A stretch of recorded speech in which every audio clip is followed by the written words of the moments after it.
the edge of the universe, 400 men and women are probing the immeasurable blackness of space. Their leaders are an Earthman with no fear and a stranger with no heart. Travel beyond our time and solar system, into new galaxies, into worlds beyond your dreams. Star Trek, every week, in color.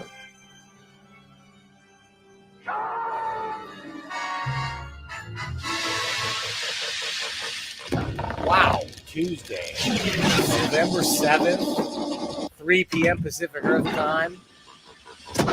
We're locked and loaded. It's time for serious Star Trek. Hey, I'm your engineer. They call me Dantron. I come in peace. And I bring to you your fearless leader. You know him, you love him as Captain Fun, the one, the only Larry Young. Hey, Larry. Dantron. Shit, I thought this was the Letterkenny Shoresy show. Fuck, I gotta get this guy fucking puppers. Shit. All right. I'll give my balls a tug. Get my Captain Funnus shit on. Talk about Star Trek. You're deep on Letterkenny. Dude, Letterkenny's awesome. If I can get over my Hulu phobia, I might get there. Dude, that show might be the best written show on television. It's certainly the best written, highest quality, same level every episode.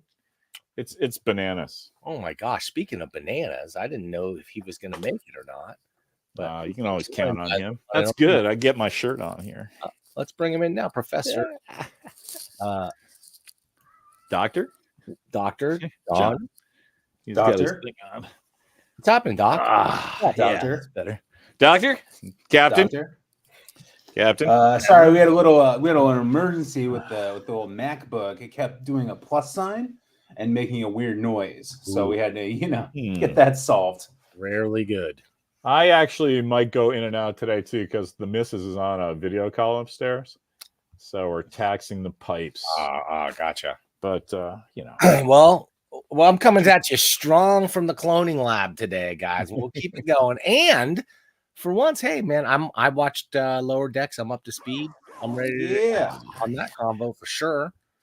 And whatever else I feel like talking about in the world of sci-fi infotainment. Can I just say I so love John's jacket, and I'm so bummed that he missed my my costume change. Also, I think I missed a pip. Am I captain? Am I commander? I don't know. You missing a Harry Kim? Yeah. Anyway, whatever. Dime a dozen. I think they're kind of kicked together. Whoops. Well, I don't even know what side they're on. Yeah, there we go.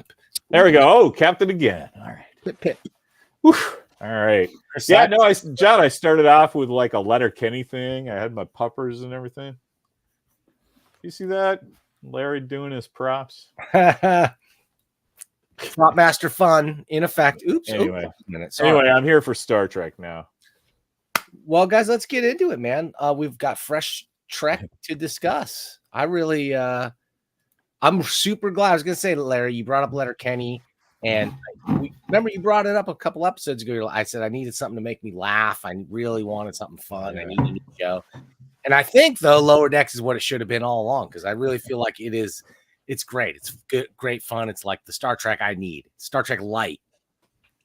That's awesome. Yeah, I loved it. It's a good way to describe it. Star Trek Light. John, Dan, and I were talking in the green room a little about it. He's pretty enthusiastic. And I got to the point where, like, I think it's so cool that they do a little pan by the gardens and there's a Boothby just doing his thing. They don't make a big deal about it. Yeah. But, man, I thought that was just like, that's the level we're at. Where you can make a reference like that and everybody goes, oh, yeah, remember that? Instead of like, oh, this was in Star Trek once. Let's put it on the table, They had a moment where they broke down the interior of his ship as being Starfleet without the wood panel and carpeting stuff. And I just thought so much of like when Larry like breaks down the design of something he's seeing on that show. It was great. Good moment. Yeah, we're nerds. Yeah. They I get us. I'm sure we'll get into it, but I loved that episode. It was great. This was the Wrath of Khan, right? This was their, and based on a little something you may have heard of, a little something called Space Seed. I think you guys have heard. You saw Philo's show. Philbo.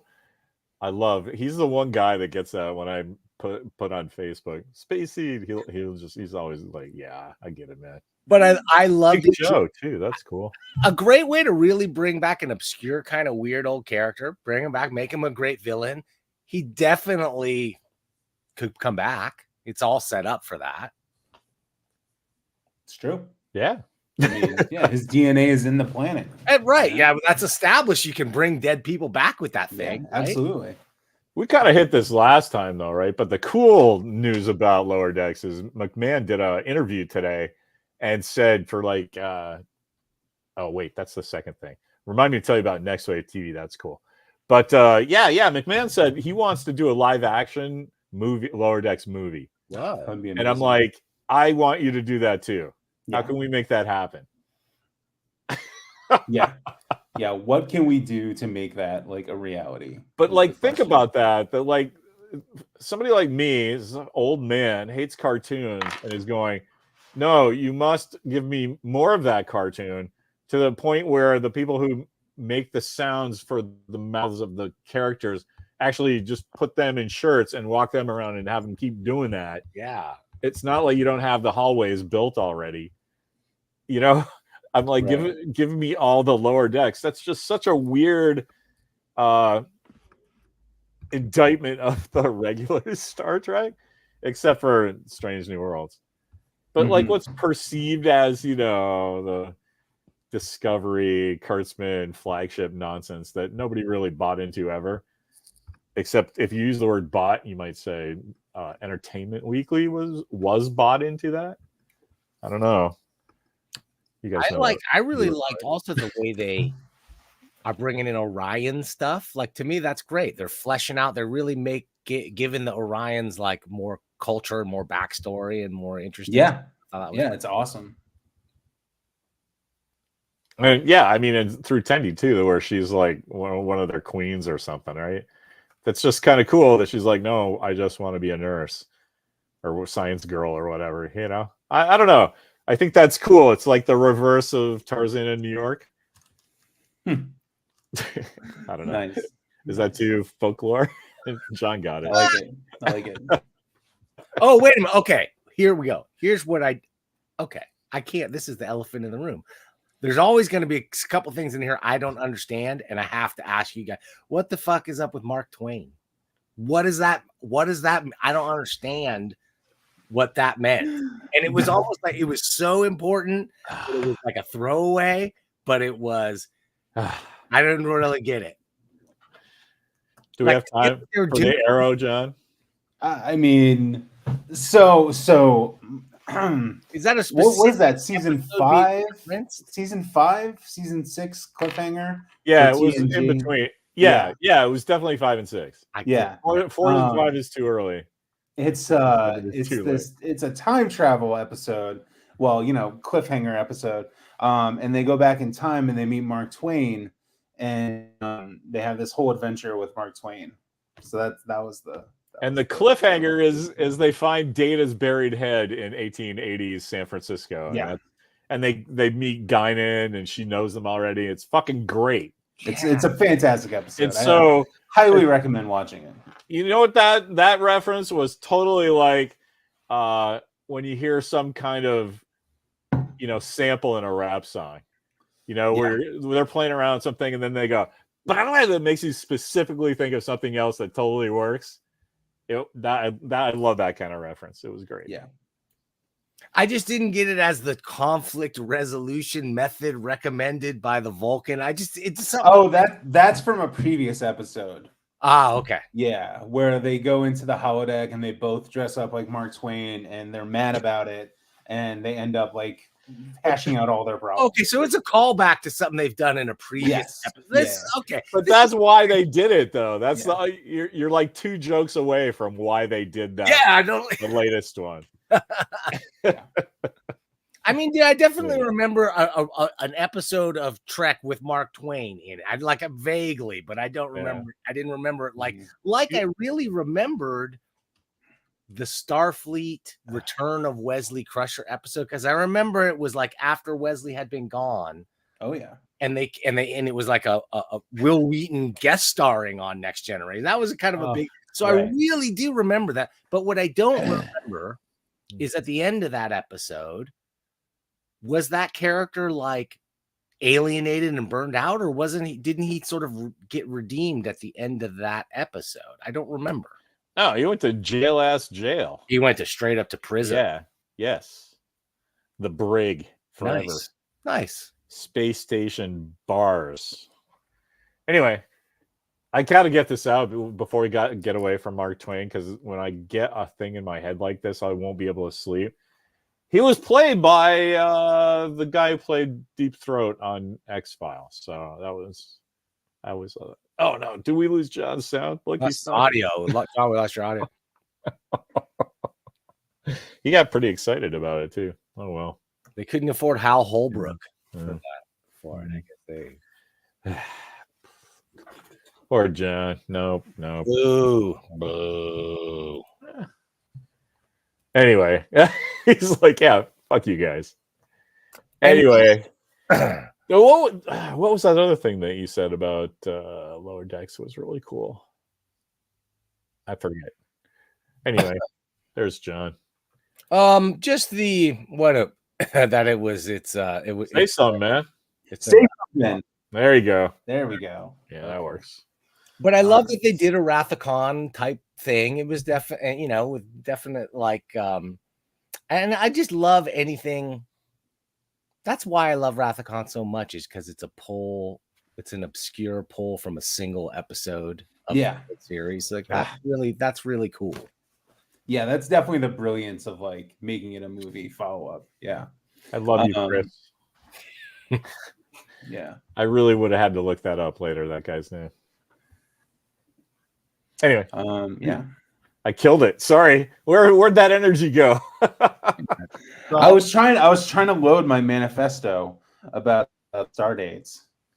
Oh, that was the other thing, right there. That was a thing that we brought up. Yeah, that's what I was trying to think of. The dates. So we were all when they go 13 years earlier, and she was like a lower classman and I go right now, John. We should lead him in a little emotion for this, because we were like, hey man, they did all that chronology correctly because they know there are guys like John out there who are like, all right, satisfactory, you pass. So did it work, John? The idea was she was like a year or a couple of years behind Wesley's class, essentially. Yeah. So and as far as I know, she had 2 pips, right? Which means she's basically a sophomore, right? So Cito Jaxa had 3 pips. Nickel Carno had 4 pips. So he was a senior. She was a junior, right? Wesley Crusher was 2 pips in that episode. He was a sophomore in that episode. But he went in, like, Wesley Crusher had a weird experience because he didn't get in the first time, but then they basically give him like semester abroad. And field commission. He kind of goes in like as an upper anyway. But so I did the math on the old Facebook, and it got me in a lot of trouble, but that's a whole other thing. What trouble did you get into? I don't want to talk about it. I shouldn't say anything. All right. So in first duty is 2368. It's the end of 2368. Ostensibly, it's like November, December of 2368. Goes in her 3rd year. So they're preparing for the academy graduation, which is part of my larger theory that Starfleet goes January to December, not July to June, like a real academic schedule does now. Right, but anyway, okay. I thought that was cool. Mariner's the 2nd year. So assuming Jaxa has the same punishment as she has to basically redo her year, right? Which puts her in line with Mariner, right? And that supports Mariner's claim that she still graduated ahead of us, or she still graduated ahead of me or something, because they've said a couple times, and they always say this about the main character, oh, you graduate at the top of your class, right? So that would kind of mess that up. But so that makes Mariner the class of 2370, which, as we all know, is also the beginning of the Dominion Cold War, as we all know. B'Elanna Torres also starts the academy in 2366 before voluntarily quitting in 2368, presumably before the first duty episode. And also, Harry Kim started in 2366, graduating in January of 2370, which I'm just going to write that off as a mistake. You don't graduate in January. That's stupid. So we're going to assume he graduates in December of 2369. 2369. But he gets his he gets his, orders or whatever in 2370. That's how I'm going to sort of retcon that one, right? As for Wesley Crusher, also 2367. So it's a whole. This is a loaded Starfleet Academy. This is a loaded Starfleet Academy right here. You got a lot of heavy hitters. A lot of heavy hitters. That's all I'm saying. Well, how big's a class, man? Maybe it's not. Well, that's the other question, right? We know those guys. It might just be that. So that's the other question, right? How many people are in a class, right? Right now, service academies typically have about 4,000, and we have 4 different service academies. So generous, I mean, at the most conservative possible, you would say 16,000. Earth could put up, the Federation could put up 16,000. That's a ridiculous number, right? Now, the idea, you have auxiliary academies as well, right? So it's not just main campus. It's kind of like Penn State. You got Penn State main campus, then you got Penn State Worthington, you got Penn State Harrisburg, Penn State Altoona, So it's like, oh yeah, I went to Starfleet Academy on, Sexes 3, okay. So, depending, it also depends on how many ships Starfleet has, how many facilities, it's all based on how many they need to stock up, how many officers they need, right? They need a billion drop the officers? buoy so you can get back to us, man. But keep going. Keep going. Anyway, it does depend on a lot of shit like that. And then times that by every planet in the Federation, right? So, like, what the fuck? I mean, they're just the people. We're following the people we know. Yeah. Hey, Rick Austin has shown up. But what do you know that we will? I'm sure they will run into those guys, no matter how many 20 tens of thousands of people there are. They'll run into each other. Rick Austin is basically stealing an idea from my Google Docs where I have effectively Starfleet Academy frat life, but it's basically Harry Potter. But I don't know anything about Harry Potter. I know a lot about fraternities. So it's, Starfleet Academy, but with cadet training squadron. Animal House, right? Yeah, exactly. Yeah, exactly. Larry, this is your wet dream too, right, Larry? This is like... Dude, I'll take Starfleet Animal House all day long. Mm-hmm. That's getting into shenanigans. Yeah. Yeah. Writes itself. Anyway. I don't even need AI. Kinda. I need some drugs. No, the cool thing for Rick Austin showing up is we were talking about Wrath of Khan earlier, and we went to opening day in 1982 together, and it came up on Facebook, something about it. And I was like, the only thing I remember is that after the motion picture, which I liked eventually, it just didn't have, it had the Alexander Kurtz theme in it in the middle at some weird part. And this one fucking opened with a fanfare, and I was like, fuck yeah! That's and awesome. Then I look at my best buddy, and he's got a shirt on that he made that says, kill me, not Spock. Because we'd been on, watching Mike Douglas. We knew Spock was going to get killed. Mm. Oh, my God. And he did a petition in our school to try to get all the teachers to sign, Anyway, it was hilarious. Oh, that's what my dad always said, like the controversy at the time was that everybody knew Leonard Nimoy was pissed off and wanted out. Like that was the whole. Yeah. So like the beginning was like the big screw you to the audience because he dies in the simulation. They're like, oh, that was the limit, dude. Sitting in that chair, you were like, what the fuck? They just burned Nimoy on that. Yeah. And then you're like, oh, okay. But that was a long 90 seconds in my lifetime, man. Yeah. I'm not a drama critic. Well, I am dramatic. I'm sorry. But it was a cornerstone moment in my life. Message, Spock? Okay. Because what else do we love about that episode? I love everything about that episode.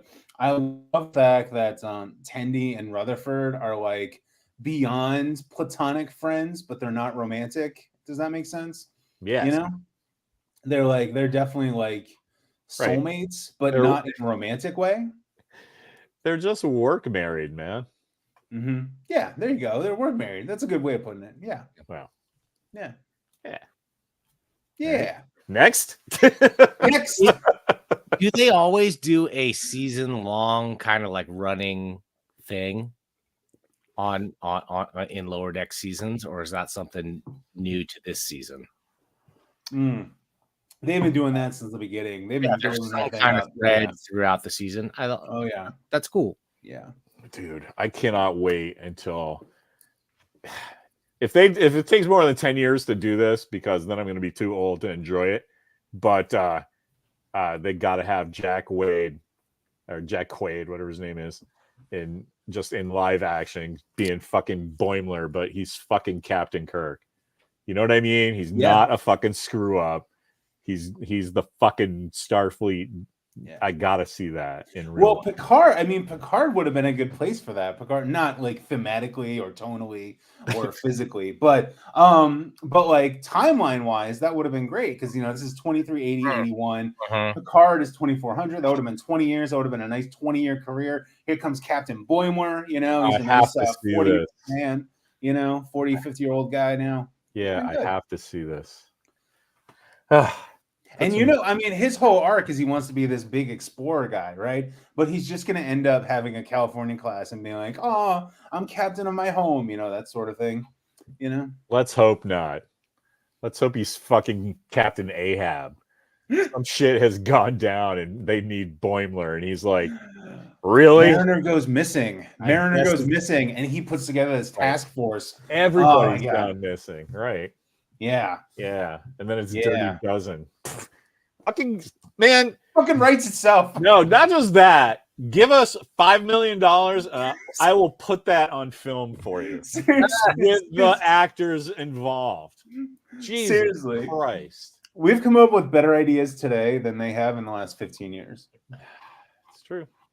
But, nobody listens to us. Well, is that our segue, Larry? Can we segue? Like, speaking of the last 15 years or so. Oh, yeah. Well, sure. Of course, it makes sense, like, structurally, right? Yes. Are the reports of the Marvel Cinematic Universe greatly exaggerated? The reports of the demise of the Marvel Cinematic Universe greatly exaggerated?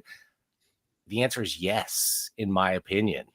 There's the big story that came out. Like, are people sick of this shit?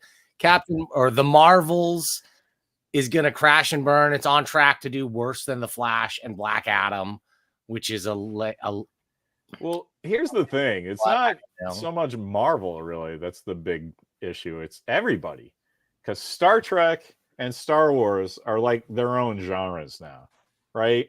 Much like Marvel is its own genre, but that's all connected, right? Jeff Loeb says that's all connected. Andor and Rogue One and all that shit. Okay, that's cool. I don't know. It just seems like everybody wants the big franchise thing. So, okay.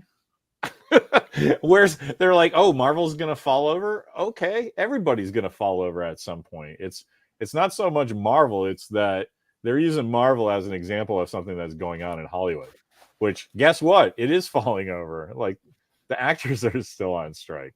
Hollywood big shot Rick Austin beating me to the punch on this one, because in my opinion, there is a limit to the amount you can milk out of good stories out of the Marvel universe, but they're not really even close yet.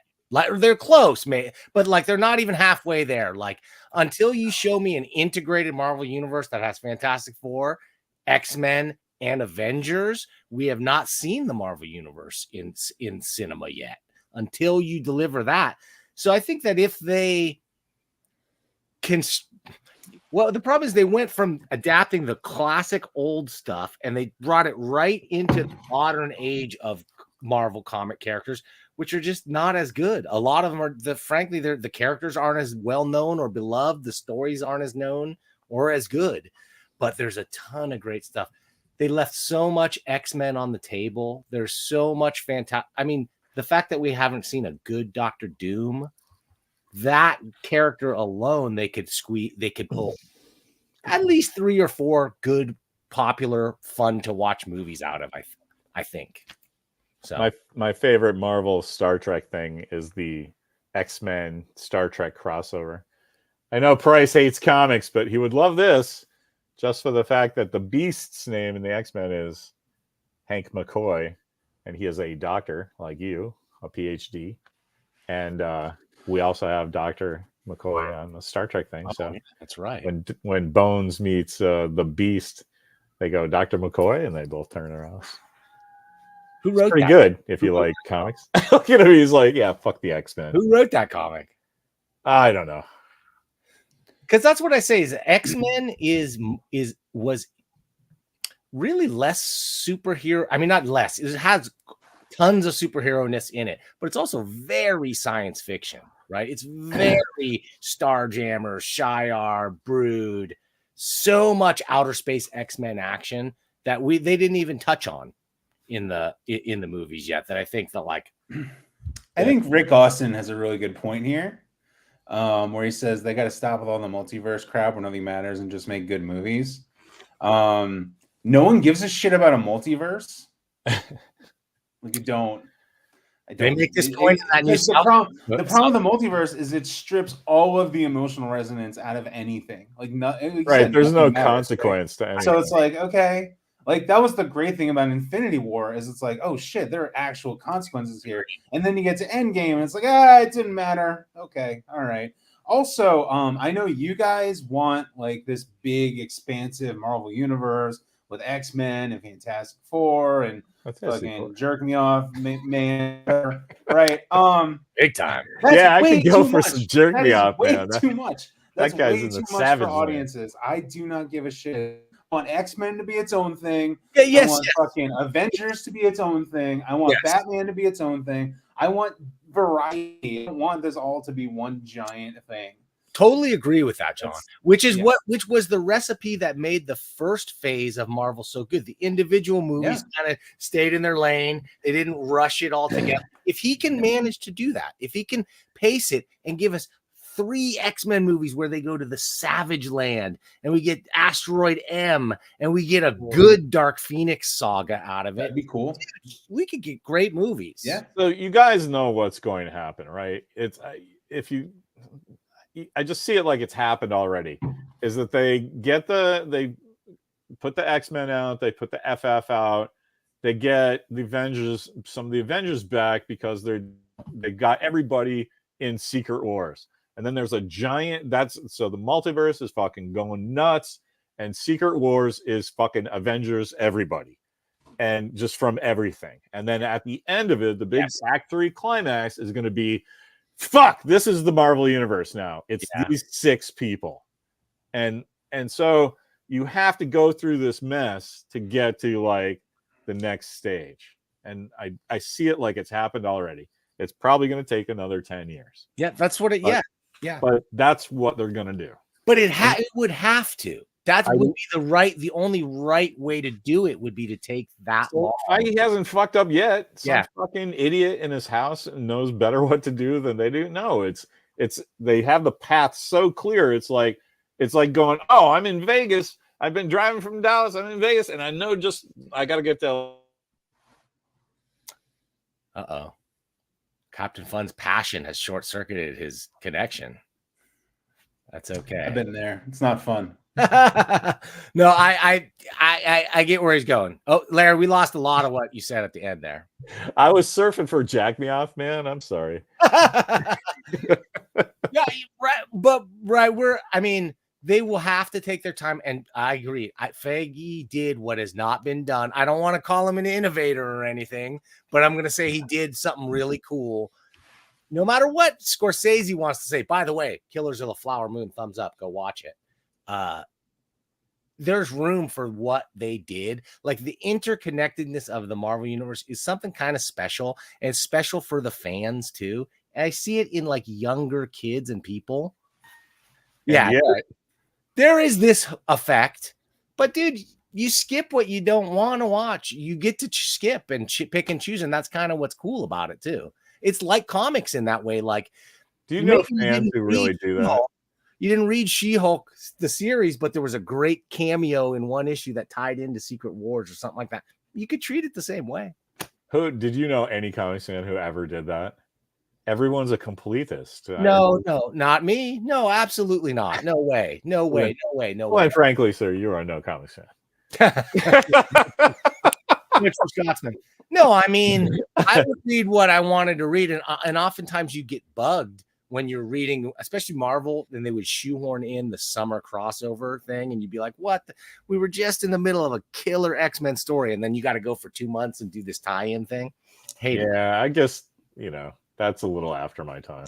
But the movie approach to it, if they can if they actually go to that comic book approach where it's like, get great creative teams, put them on your characters, they exist in the same universe, and you can tie them together at some point, but like, trust your creators. I just wish one of these motherfuckers with a franchise would just go, you know what? A franchise means that you got a bunch of them, and that, just pick something normal. Robin Hood is all of a sudden all the rage, right?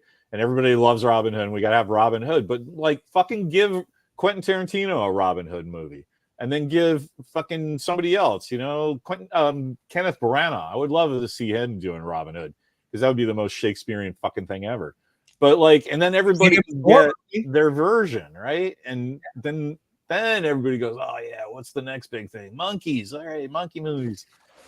But I mean, I just wish somebody would do that, because it would crack open a whole new thing of pop culture. Well, I mean, Kenneth Branagh did direct the Thor movie too. And to some degree, I feel like that is what Feige did in the first phase, like the Russo brothers, and putting them first on the Civil War and being like, dude, put out your kind of movie, like put out an action thriller movie with Captain America in it and just make it great. Yeah, but that's a weird example, man, because the Russo brothers weren't really known for any of that when they got that gig. No, but he took artists and just said, like, he trusted them. But the cool thing is they got that gig because of how they shot the paint gun episodes of Community, which is insane when you think about it. It's like, oh, you had this nothing little thing, but we want to do all of that, but with 2 more zeros at the end of your budget, Right. Oh, and it worked. It was amazing. I think it's, if you can do a lot with a little, you can probably do more with when you get a lot more. That's why I think Feige is brilliant, because he had that thought. I thought that's like Michael Keaton Batman level. It's like, Mr. Mom, really? I agree. Had that thought.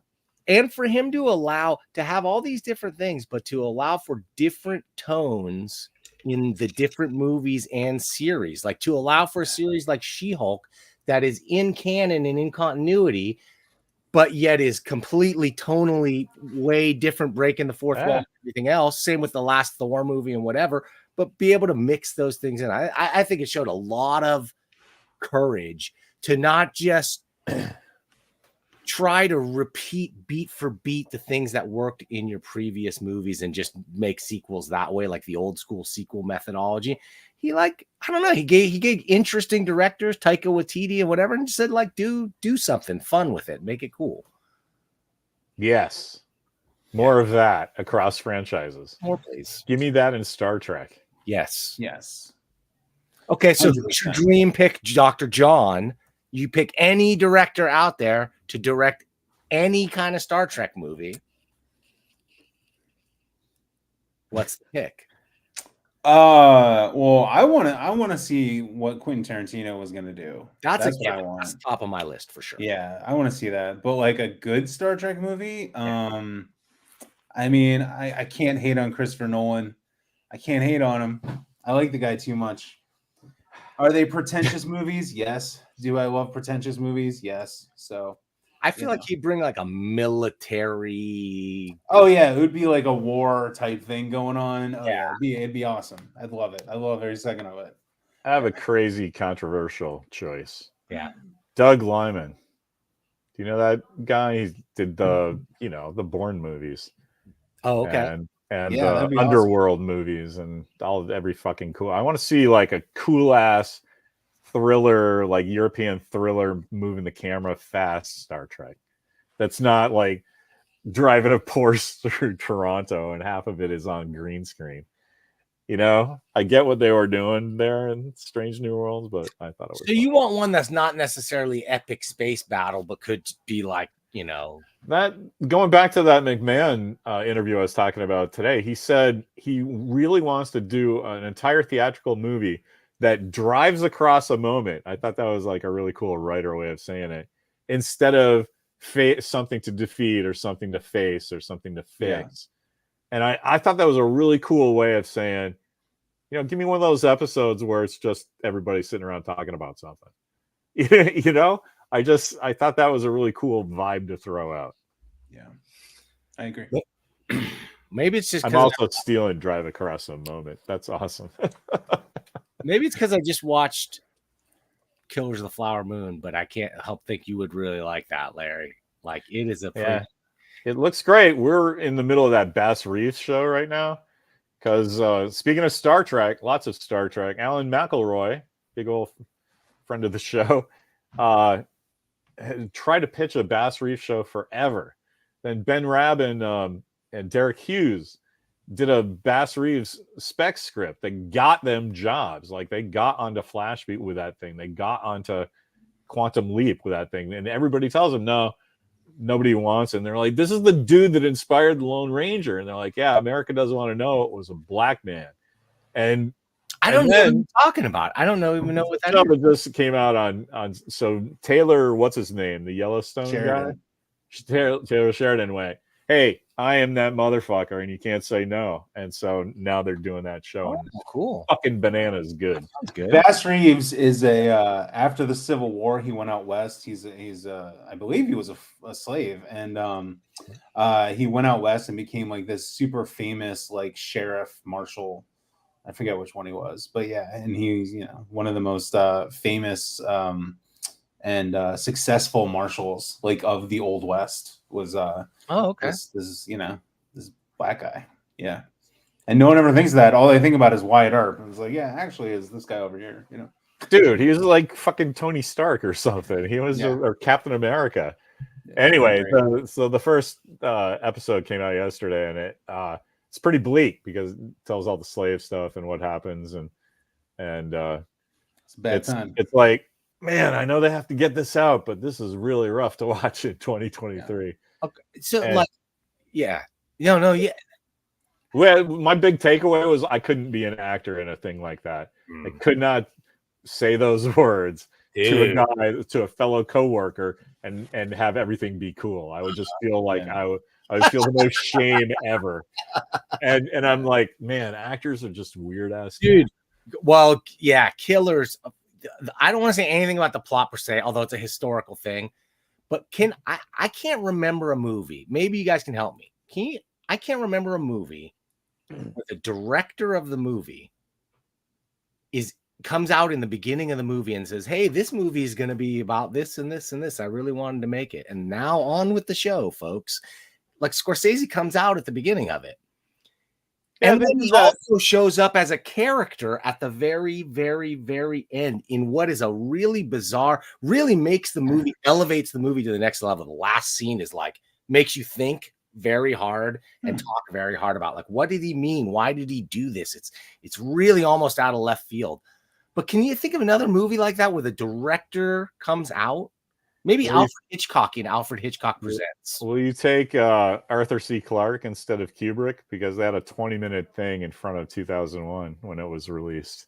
It was as close as you could get, right? I mean, it was presenting like, this is what the movie's about. Here's our research. Like, I hope you enjoy it. And that thing at the end, it's really kind of supposed to be God.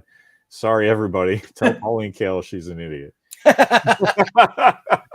Well, anyway, I went on a date movie. I don't know if I would have went if my wife hadn't really wanted to go too, because I just thought it would be too long and blah, blah, blah. I'm crotchety. It was great, man. It flowed by so well. The writing was so good. The directing is so good. The characters are great. Scorsese has ruined it. I don't give a shit at all. He shits on movies.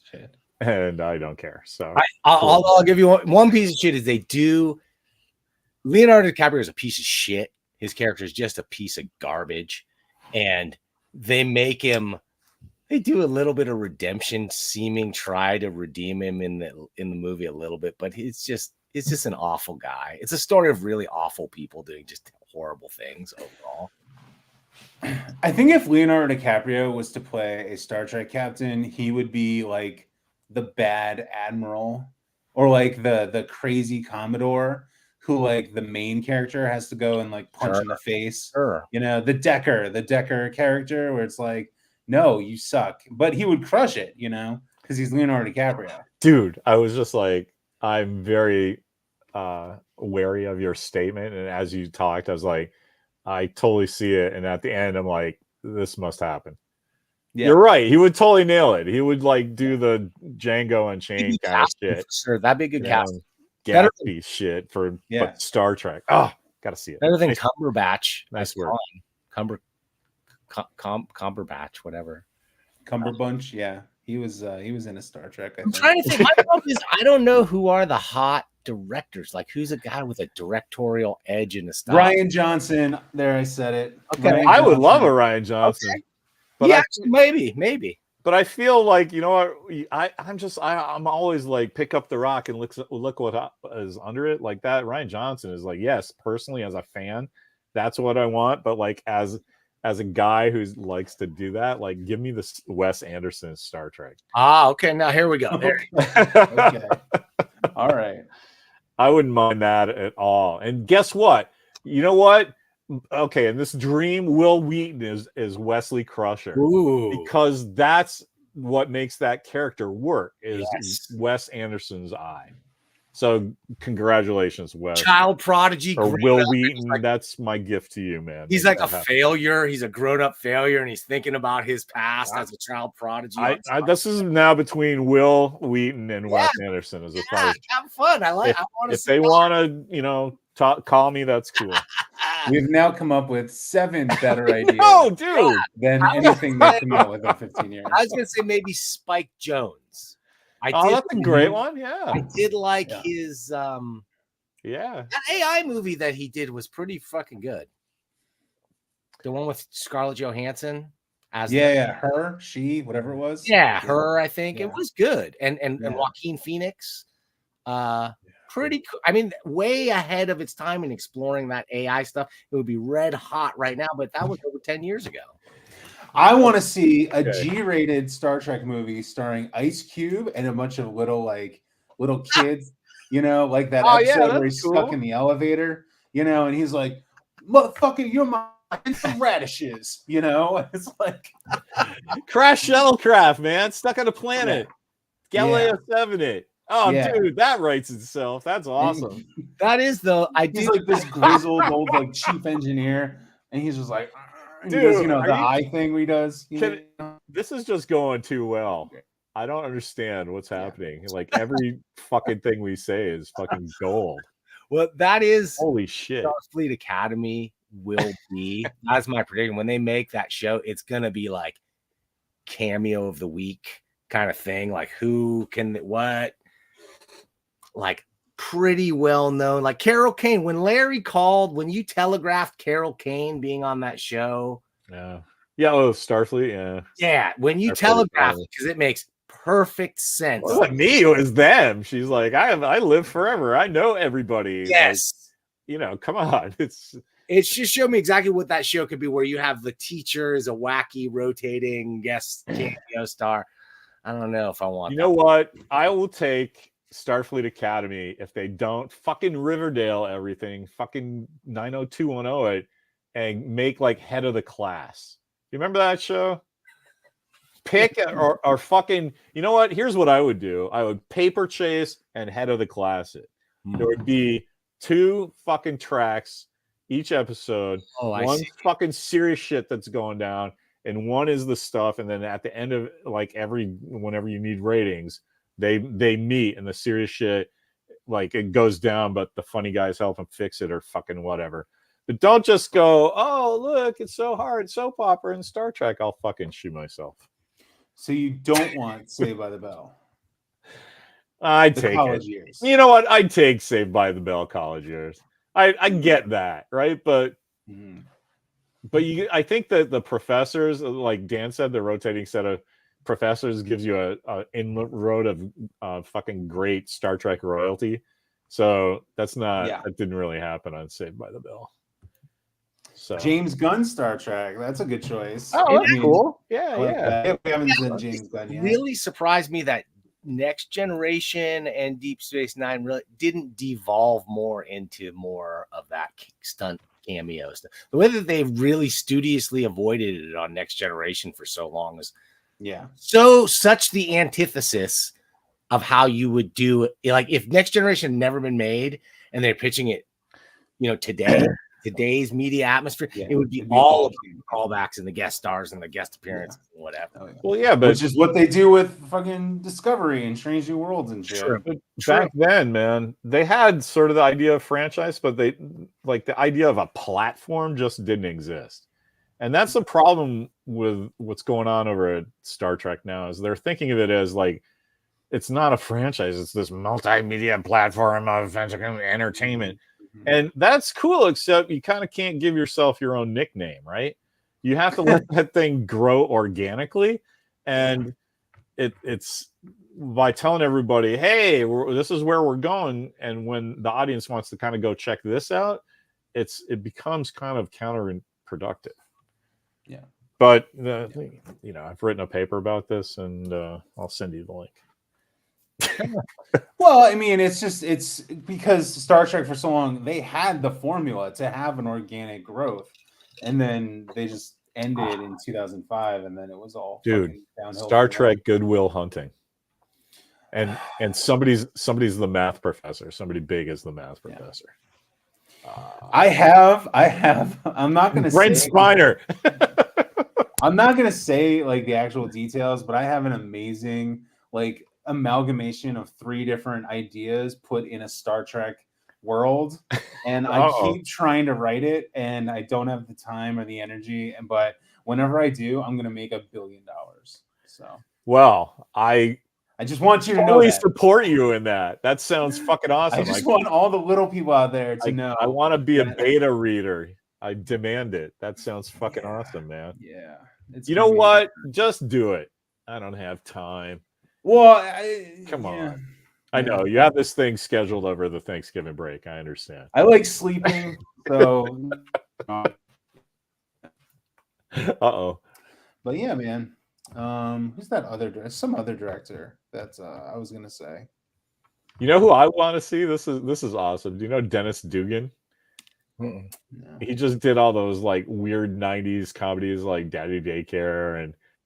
You would recognize him. He was a perennial guest star in the late 70s, like Matlock and stuff like that. And then he sort of transitioned into like, sort of kids movies. But then he sort of got into the like, not that kid movies aren't theatrical and legit and everything, but it's a specific audience, right? And then he sort of went into the like young adult thing, and it seemed like a real cool comedy breakthrough for him. Anyway. I want to see like a Daddy Daycare Starfleet, right? How about Woody Allen? I do not want to see Judd Apatow Starfleet. I do not want to see that. No, I want Woody Allen, and I want Picard to come back and start dating way younger. That's what I think the Woody Allen. I mean, like Patrick Stewart. Yeah, exactly.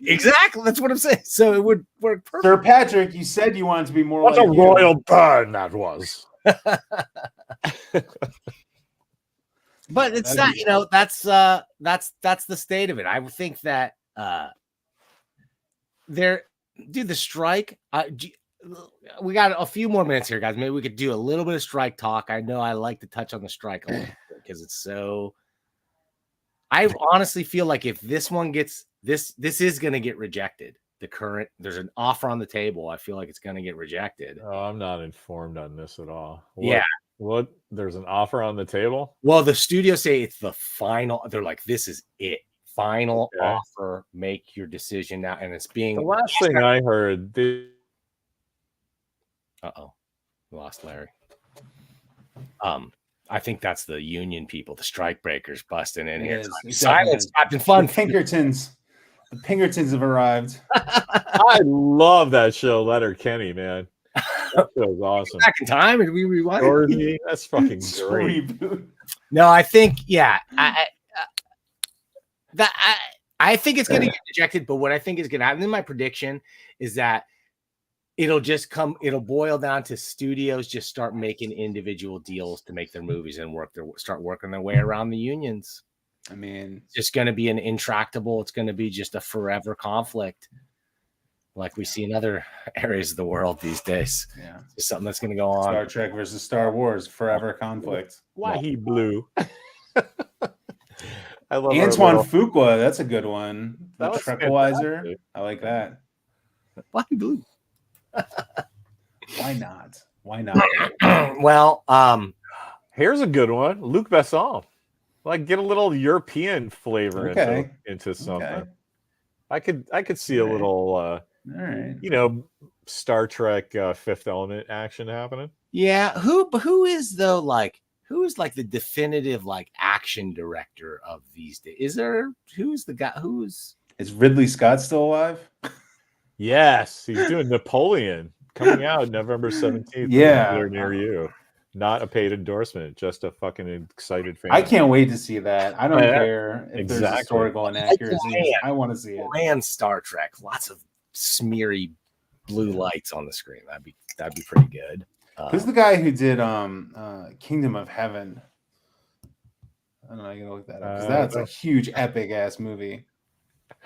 If I was 10 years younger, I would have said J.J. Abrams.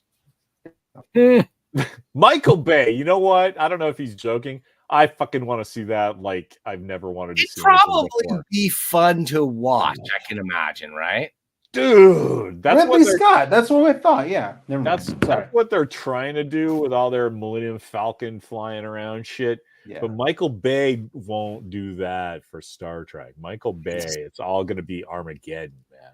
I really don't think there's any kind of spaceship flying on a screen that can really impress us anymore. Like no Enterprise space sequence can be so thrilling it's ever going to be that exciting. You go the other way and dial it all the way down. I did like some of the Enterprise shots in the JJ movies. Like I know it's stupid and makes no sense, but like coming out of the water was cool, and they do the twisty. Yeah, I like that stuff, right? The problem is they try to make that a whole movie, and it's not a movie. It's JJ's stuff did good. I thought those movies did pretty good with environments outside of the Enterprise. Like you felt like you're on a planet or you're on a space. Like the environment stuff was cool, not as claustrophobic as current Trek TV. I mean, the plots are trash, and the dialogue is trash, and everything about them are trash. But I do like the effects. I do like the effects. Yeah. No, I don't hate the JJ Prize. I like the JJ Prize. This guy right here. I like him. Don't say everything is trash because fucking Carl Urban is the fucking bomb. Oh, the casting in those films is possibly the best overall casting job of anything. JJ, you're talking about Pine. The JJ movies, I think they're amazingly cast. I mean, those are just perfectly cast movies. Scotty was good. Even Admiral RoboCop. I mean, that's was perfect. I had Captain Pike opinions, and I didn't know that I wanted him to be that guy, but that was perfect. Yeah, exactly. I mean. Captain Kirk could be the hardest thing to ever have for anybody to have to live up to be Captain Kirk. And Chris Pine nailed it. I mean, he really pulled it off in a way where you didn't hate him as Captain Kirk. You're like, he is a cool guy. That's what Captain Kirk is, right? It didn't take me 10 seconds to go, all right. Yeah, I was in. It was just a bit to buy in, and you're like, all right. Like the little thing with the kid and everything, I was like, whatever. And then the little bar fight. That part all You right. know what I mean? In a way that it's impossible levels of charisma that make you Captain Kirk. That's what you have to have them. And that's why Jim Carrey didn't work on. Oh, yeah. That guy's not charismatic in any way. He's a good actor, I'm sure. And he's pretty. Oh, Jim Carrey. I was like, what are you talking about? Like dollar store Jim Carrey. You know what I'm saying? You know what I'm saying? Like that guy was good. I can't. Dude, that's so harsh. I couldn't really fault his performance. Even his chemistry was okay with Connie Jr. It was just like, but that ain't Captain Kirk. I'm sorry. Yeah. It's not Captain Kirk. Right. It's another prime example of if you just give this character a different name, there's no issues whatsoever. Right. Just be like, hey, this is Captain Frank. Okay. Perfectly fine. I really Captain, wish they would have cast that guy as what George Kirk, Kirk, Sam. Yeah. Sam Kirk, and like made Sam Kirk the sort of proxy for Captain Kirk. So you got a guy who doesn't have to be as charismatic as Captain Kirk. He's Captain Kirk's brother. You know what I mean? Like they could have done that. He's the one character too, Sam Kirk. I feel I don't understand his purpose on that show at all, except that every once in a while he makes a good little joke. He's almost like a cameo. You know, here's the thing I've noticed about the structure of Star Trek, modern Star Trek now, is that there's always a main character. It started with Tasha and Worf. I have a feeling that's what got into the DNA of the show, because there's always a main character and a sidekick. Like think about when they had Stamets. That character was fine, but he didn't really sing until they had Tig Notaro come in, and then that made like it possible to watch Discovery without shitting yourself like an old man. But they do that a lot in the modern Star Trek. There's always either a kid following or like the main character and some mentor. It's like it's kind of annoying. Once I saw it, it's like one of those like it's a fucking sailboat. I get it, you know. Well, because they don't know how to write things. They know how to write like relationships, because that's all they're interested in is like relationships. They're not interested in like action, adventure, sci-fi, you know, anything. Yeah, regarding like a plot. Coming up with something interesting to explore. Yeah, no, they can't do that because they themselves are not in. Like Ernest Hemingway has this great quote: like you can't write anything until you're 40, right? Which I mean, he of course didn't do, but it's a great quote. So the point, of course, being like, you know, who the fuck is a 21-year-old to write anything, right? It's true. And it's like, that's all these people are. They've grown up as writers as opposed to just growing up, you know? So you have nothing to say. What the fuck do you know about this situation? You know nothing. All you know is that you saw a movie when you were 12 that, you know, so you're just going to plagiarize that movie you saw when you were 12. Funny.